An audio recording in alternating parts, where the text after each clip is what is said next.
एक महत्त्वाची बातमी बघूया। उबाठा शिवसेनेला सोडचिठ्ठी देत सांगलीच्या चंद्रहार पाटलांनी शिंदेंच्या शिवसेनेमध्ये प्रवेश केला।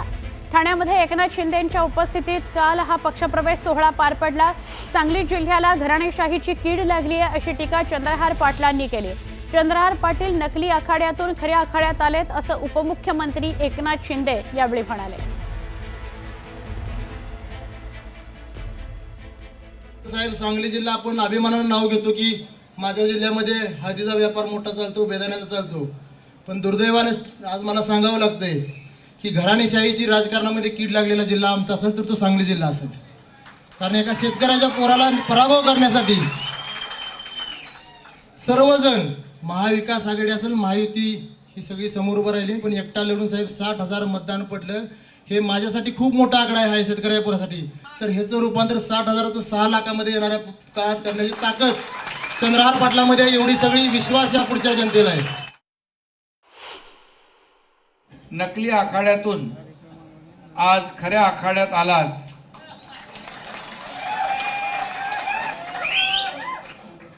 आणि पाटील कुटील माणसाकडून खऱ्या स्वच्छ मनाच्या माणसाकडे आलात। आता तुम्हाला मी चंद्रहार एकच सांगतो, तुम्ही आमच्याकडे आलेला आहात। मी तुम्हाला एकच सांगेन, आता पुढे होणार नाही ज्याची हार, तो तुमचा आवडता पैलवान डबल केसरी चंद्रहार।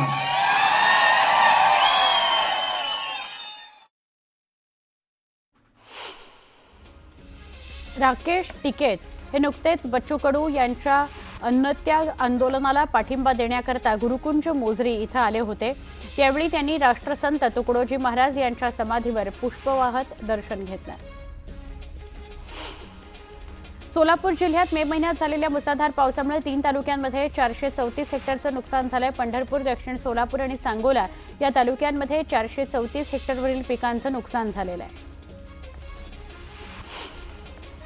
पुण्यामध्ये गेल्या 1.5 वर्षात रेल्वे अपघातात 50 जणांचा मृत्यू झालाय। 150 जण धावत्या रेल्वेतून पडून जखमी झालेले आहेत। कोल्हापुरातील पंचगंगा नदी घाटावर भूत काढण्याचा अघोरी प्रकार सुरू असल्याचा धक्कादायक प्रकार समोर आला। मांत्रिकाच्या माध्यमातून महिलेचं भूत काढण्याचा प्रकार समोर आलाय। अहिल्यानगर जिल्ह्यातील श्रीगोंदा शहरातील मुख्य रस्त्यांसह दिंडी मार्गावरील मोठ्या प्रमाणावर खड्डे पडलेत। या खड्ड्यांविरोधात शिवसेना बाळासाहेब ठाकरे या पक्षाच्या वतीनं अनोखं आंदोलन करण्यात आलं। शहरातील खड्ड्यांना पुष्पहार अर्पण करून त्यांची पूजा करण्यात आली। अमरावती जिल्ह्यातला मेळघाट हा आदिवासी बहुल भाग आहे। या भागात राहणाऱ्या आदिवासींच्या रूढी आणि परंपरा आजही आदिवासींकडून जपल्या जातात। पावसाळ्याच्या तोंडावर आता पेरणीला सुरुवात होणार आहे।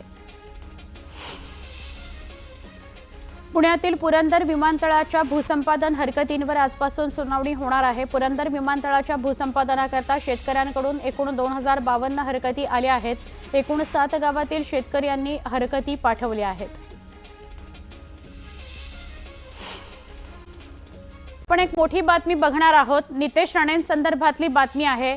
नितेश राणे यांना वैचारिक उंची नाहीये, ही टीका केली आहे मनसेचे नेते प्रकाश महाजन यांनी ती टीका केल्यानंतर भाजपचे नेते नारायण राणे आणि प्रकाश महाजन यांच्यात शाब्दिक युद्ध झडलंय। नारायण राणे यांनी मला धमकी दिली आहे, माझ्या जीवाचं काही बरं वाईट झालं तर त्याला नितेश राणे जबाबदार राहतील असं प्रकाश महाजन यांनी म्हटलं होतं। महाजन यांनी नारायण राणे यांना खुलं आव्हान दिलंय। मी सकाळी छत्रपती संभाजीनगरमधील छत्रपती शिवाजी महाराज यांच्या पुतळ्याजवळ 10:30 वाजता येऊन उभं राहतो। राणे यांच्या कार्यकर्त्यांना मला जीवे मारायचं असेल तर त्यांनी मला मारावं असं आव्हानच प्रकाश महाजन यांनी दिलं आहे।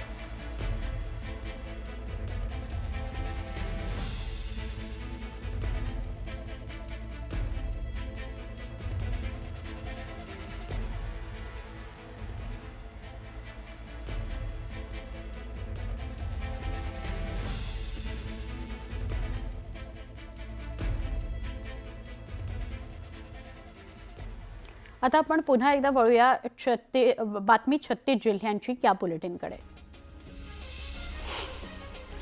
लाडकी बहीण योजनेतील लाभार्थीच्या व्यापक छाननीचा मार्ग आता मोकळा झालाय। सीबीडीटीने लाभार्थी महिलांची माहिती उपलब्ध करून देण्यास मान्यता दिली आहे। त्यामुळे आता आयकर भरणाऱ्या महिलांना 1500 रुपयांचा लाभ मिळणार नाही. ठाणे जिल्ह्यातील 21 लाख प्रवासी 2012 पासून वाढीव लोकल फेऱ्यांच्या प्रतीक्षेत आहेत. 12 वर्षात लोकल फेऱ्या वाढल्या नाहीत. मात्र रेल्वेनं वंदे भारत एसी लोकल आणल्यामुळे उपनगरीय लोकल आणखी विलंबानं धावत आहेत. अनेक दिवसांमध्ये एकही दिवस लोकल वेळेवर धावलेले नाही. मिठी नदीच्या सफाई कामामध्ये झालेल्या 65 कोटी रुपयांच्या कथित घोटाळ्याप्रकरणी ईडीनं गेल्या आठवड्यामध्ये केलेल्या छापेमारीत एकूण 1.25 कोटी रुपयांची मालमत्ता जप्त झालेली आहे. जप्त केलेल्या मालमत्तेमध्ये 7 लाख रुपयांची रोख रक्कम, 22 बँक खात्यातील रक्कमा, 1 डीमॅट खातं अशा 1.25 कोटी रुपयांच्या मालमत्तेचा समावेश आहे. राज्यात 27 जून ते 3 जुलै या कालावधीमध्ये 11वी प्रवेश करण्यात येतील, तर त्याआधी 26 जूनला कॅप प्रवेश होतील. तसंच 5 जुलैला रिक्त जागांची यादी जाहीर होईल. बुधवारी 11 जूनला सर्वसाधारण अंतिम गुणवत्ता यादी जाहीर होईल. ऊस शेतीत एआयचा वापर वाढवण्याकरता राज्यातील 1 लाख शेतकऱ्यांच्या शेतावर प्रयोग करण्यात येणार आहे. यातील 10,000 शेतकऱ्यांना VSI आणि राज्य सरकार 90,000 रुपये, तर उर्वरित शेतकऱ्यांना प्रत्येकी प्रति हेक्टरी 9,250 रुपये अनुदान देण्यात येणार आहे. याकरता अर्थसंकल्पात जाहीर केलेला 2 वर्षासाठीचा 500 कोटी रुपयांचा निधी एकाच वर्षात वापरू, असं प्रतिपादन उपमुख्यमंत्री अजित पवार यांनी केलं. पीओपी गणेश मूर्तीच्या संदर्भात मुंबई उच्च न्यायालयानं दिलेल्या निर्णयावर मूर्तिकारांमध्ये संमिश्र प्रतिक्रिया उमटल्या. न्यायालयाचा निर्णय मान्य करावा लागेल असं काही मूर्तिकारांचं म्हणणं आहे, तर मोठ्या प्रमाणावर पीओपी मूर्तीचे कृत्रिम तलावामध्ये विसर्जन करायचे कसे, असा प्रश्न काहींनी उपस्थित केला. अवैध वाळू उत्खनन रोखण्याकरता जाणाऱ्या अधिकाऱ्यांच्या अंगावर अनेकदा वाहनं घालण्याचे प्रकार होतात. ते रोखण्याकरता यापुढे मकोका अंतर्गत कारवाई केली जाणार आहे. त्यासाठी कायद्यातही बदल केले जातील, अशी घोषणा उपमुख्यमंत्री अजित पवार यांनी केली. पुण्याच्या कोथरूडमधील यशवंतराव चव्हाण नाट्यगृहामध्ये नाट्य रसिकांच्या कपड्यात उंदीर घुसल्यानंतर स्वच्छतेच्या बाबतीत प्रशासन गंभीर झालंय. उंदीर, घूस, ढेकूण होऊ नये त्याकरता प्रत्येक प्रयोगानंतर स्वच्छता केली जाणार आहे. त्याकरता ठेकेदार नियुक्ती करण्याचा प्रस्ताव प्रशासनातर्फे तयार करण्यात आला. मुसळधार पाऊस बरसल्यानंतर मान्सूननं राज्यात ब्रेक घेतला. महाराष्ट्रात 12 जूनपासून पुन्हा मान्सून सक्रिय होतोय. 12 ते 16 जून दरम्यान राज्यात मध्यम स्वरूपाचा पाऊस पडण्याची शक्यता आहे. गुगल पे, फोन पे सह अन्य UPI पेमेंट ॲप्सवर आता बंधनं येणार आहेत. UPI पेमेंट सिस्टमवर प्रचंड लोड येत असल्यानं NPCI आता बॅलन्स चेक करण्यापासून वेगवेगळ्या वापरावर बंधनं आणणार आहे. येत्या 1 ऑगस्टपासून हे नवे नियम लागू होण्याची शक्यता आहे. पीओपी मूर्ती तयार करण्यावर आणि त्याच्या विक्रीवर बंदी नसल्याची माहिती केंद्रीय प्रदूषण नियंत्रण मंडळानं हायकोर्टात दिली आहे. त्यामुळे पीओपी गणेश मूर्तिकारांना मोठा दिलासा मिळाला आहे. तर मोठ्या मूर्ती विसर्जनाबाबत तोडगा काढण्याचे आदेश हायकोर्टानं सरकारला दिले. मान्सून पूर्व पावसानं राज्याला वेठीस धरल्यानंतर आता जूनच्या पहिल्या आठवड्यात येणारा मान्सून रखडला आहे.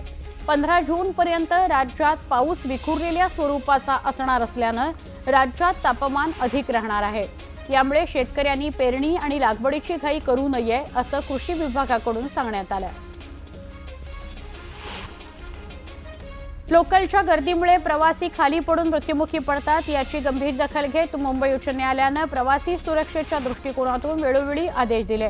मात्र त्या आदेशांना अनुसरून अपघात रोखण्याकरता उपाययोजनांची अंमलबजावणी करण्यात रेल्वे प्रशासन मागे पडलं. परिणामी गेल्या 20 वर्षात मध्य आणि पश्चिम रेल्वे मार्गांवर तब्बल 51,000हून अधिक प्रवाशांचा बळी गेलेला आहे. पुढील काही दिवस मान्सून रखडलेलाच राहील. दरम्यान विदर्भ, मराठवाडा आणि खानदेशातील कमाल तापमान त्यामुळे अधिक झालेलं आहे.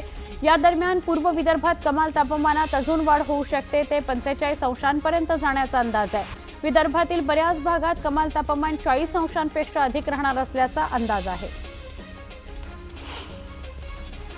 गेल्या 20 वर्षात मुंबईत लोकल रेल्वे गाड्यांमधून प्रवास करणाऱ्या 51,802 प्रवाशांचा अपघाती मृत्यू झाला, अशी माहिती पश्चिम आणि मध्य रेल्वेनं उच्च न्यायालयामध्ये दाखल केली आहे.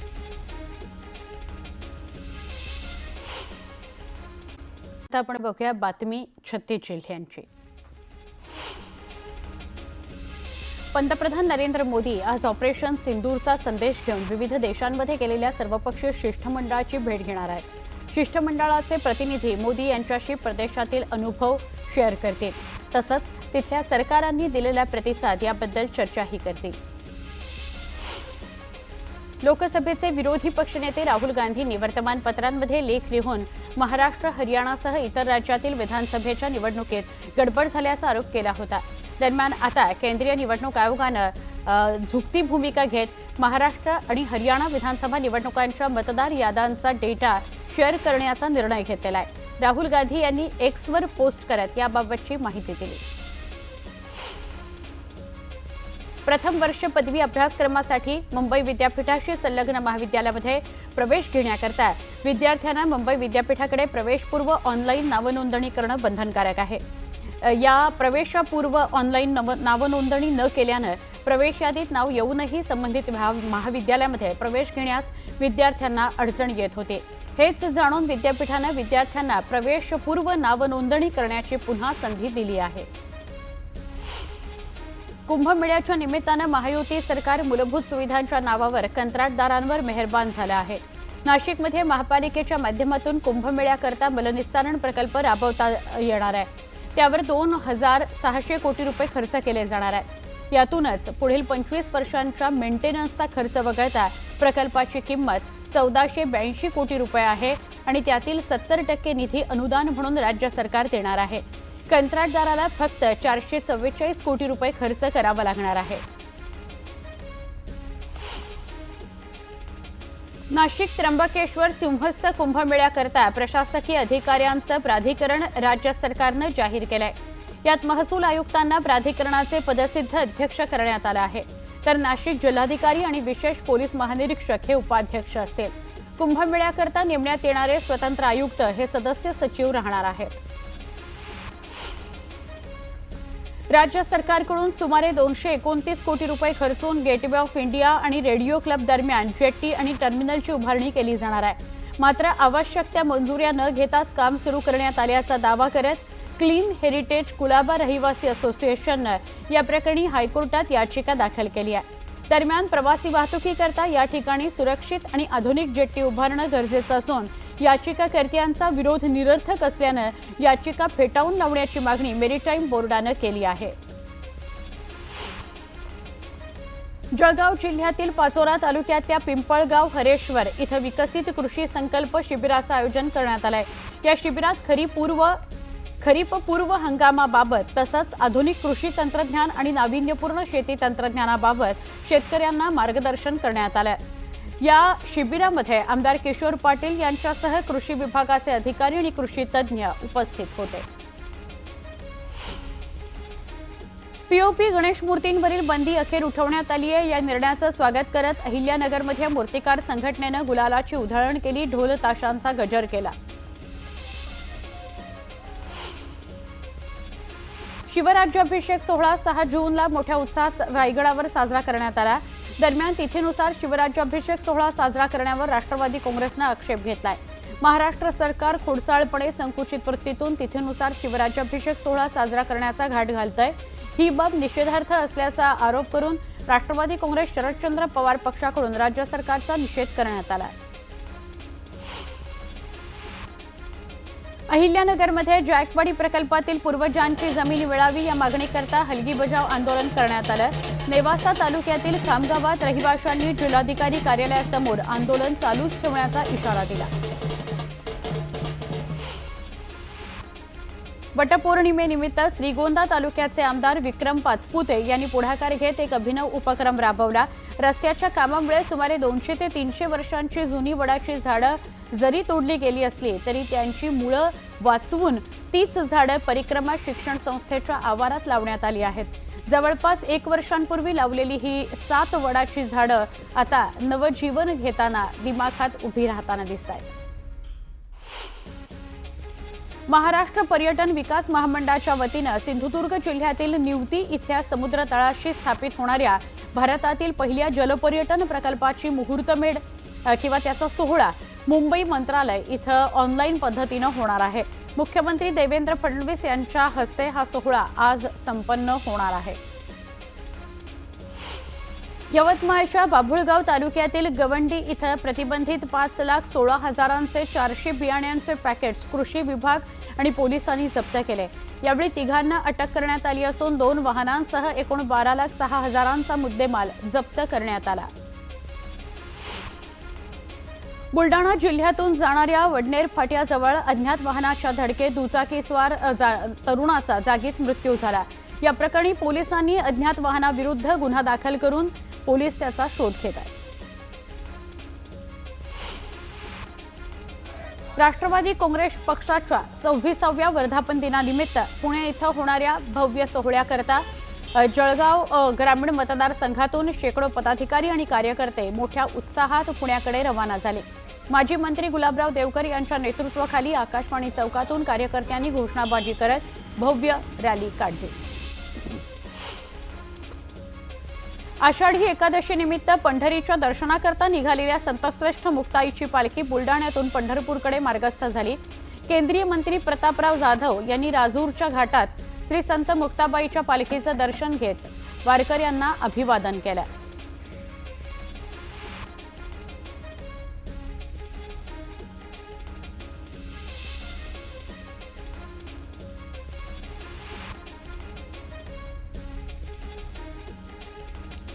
बातमी आहे वर्ध्यातून। वर्ध्यामध्ये प्रथमच 11वी प्रवेशाची ऑनलाईन प्रक्रिया राबवण्यात आली, त्यामुळे ग्रामीण भागातील विद्यार्थ्यांची प्रवेश नोंदणी करता चांगलीच तारांबळ उडाली। जिल्ह्यातील 13,000वर विद्यार्थ्यांनी नोंदणी केली आहे। नोंदणीची प्रक्रिया आटोपल्यावर कोणत्या विद्यार्थ्यांना कोणत्या शाळेत नंबर लागलाय हे स्पष्ट होणार आहे। अकोला नांदेड महामार्ग प्रकल्पाकरता मॉन्ट्रो कार्लो लिमिटेड या कंपनीनं अकोल्यातील शिरला इथल्या 10 शेतकऱ्यांची तब्बल 40 एकर शेतजमीन अधिकाऱ्यांना राहण्याकरता भाडेपट्टीनं दिली होती। मात्र भाडेकरार संपल्यानंतर जमीन पेरणी योग्य करून न दिल्यानं त्रस्त झालेल्या शेतकऱ्यांनी निवेदन दिलेलं आहे। धाराशिवच्या उमरगा गावातील अनधिकृत दारू विक्री बंद करण्यात यावी याकरता पोलिसांना सातत्यानं पत्र देऊन सुद्धा मार्ग निघत नसल्यानं संतप्त झालेल्या महिलांनी आमरण उपोषण सुरू केलेलं आहे। गेल्या 5 दिवसांपासून महिलांचं हे उपोषण सुरू आहे।